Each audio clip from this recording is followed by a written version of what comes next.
ગઈકાલે સ્થાનિક સ્વરાજ્યની ચૂંટણીનું મતદાન થઈ ગયું. ત્રણેય પક્ષોના ઉમેદવારોનું જે ભાવે છે ઈવીએમમાં સીલ થઈ ગયું છે અને આવતીકાલનો દિવસ અતિ મહત્વનું સાબિત થવાનું છે, કારણ કે ભાજપ, કોંગ્રેસ અને આમ આદમી પાર્ટીને કેટલી મહેનત કરવાની હજુ જરૂર છે અને લોકચાહનાનો જે આછો વર્તારો છે તે આવતીકાલે દેખાઈ જશે. ત્યારે સૌથી મહત્વનું ભાજપ માટે રહેશે કે બનેલા રેકોર્ડ જાળવી રાખવા. જગદીશ વિશ્વકર્મા માટે આ ચૂંટણી છે લિટમસ ટેસ્ટ સમાન હતી અને આ ચૂંટણીના પરિણામો છે તેના પરથી સંઘવી અને વિશ્વકર્માની તાકાત નક્કી થવાની છે. ત્યારે વિગતે ચર્ચા કરીશું સત્તાના સેમીફાઇનલના પરિણામની પોલિટિકલ એનાલિસિસમાં. નમસ્કાર, ગુજરાત BS9 TV ન્યૂઝમાં આપની સાથે હું છું ભગવતી વિશાવડિયા. ગુજરાતની રાજનીતિમાં સ્થાનિક સ્વરાજ્યની સંસ્થાઓને સત્તાનું પ્રવેશદ્વાર માનવામાં આવે છે. નગરપાલિકા હોય, મહાનગરપાલિકા હોય કે જિલ્લા અને તાલુકા પંચાયત, તેમના જે પરિણામો છે તેમાં મોટા રાજકીય સંકેતો મળી જતા હોય છે.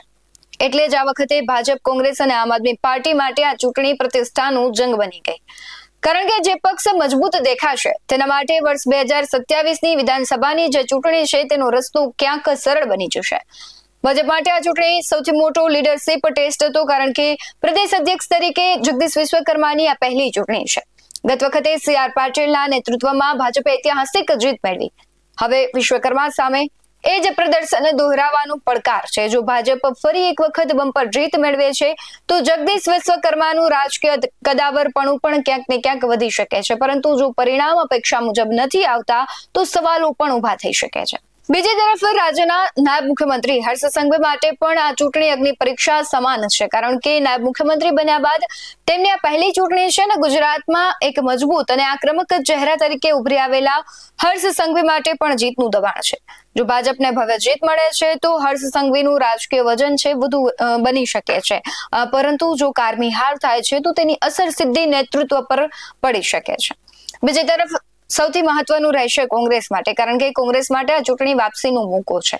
સ્થાનિક સ્તરે ફરી પોતાની પકડ સાબિત કરવાની તક છે. જો કોંગ્રેસ સારો દેખાવ કરે છે તો 2027 પહેલા સંગઠનમાં નવી જાન આવી શકે છે. જ્યારે આમ આદમી પાર્ટી માટે આ ચૂંટણી અસ્તિત્વની લડાઈ છે. વિધાનસભા બાદ ગુજરાતમાં પોતાનું સ્થાન જાળવી રાખવું આમ આદમી પાર્ટી માટે પણ ખૂબ જરૂરી બની ગયું છે.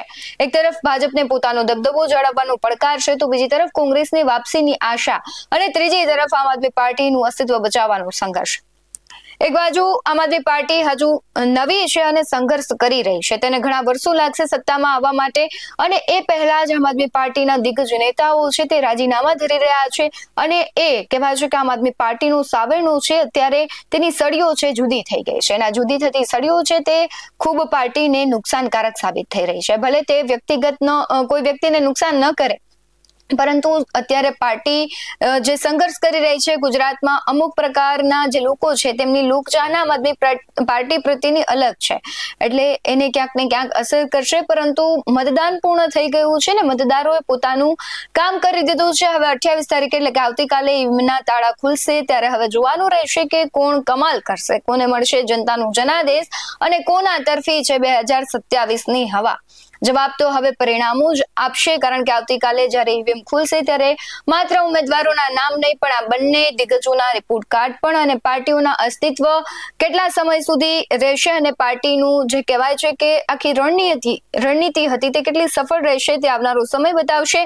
જો સુરત અને અમદાવાદમાં ભાજપનો વિજય ધ્વજ લહેરાશે તો માનજો કે આ બંને નેતાઓ છે અગ્નિ પરીક્ષામાં પાસ થયા છે અને જો પરિણામો ઉલટા આવ્યા તો સવાલોના ઘેરામાં આ બંને દિગ્ગજો પણ હોઈ શકે છે.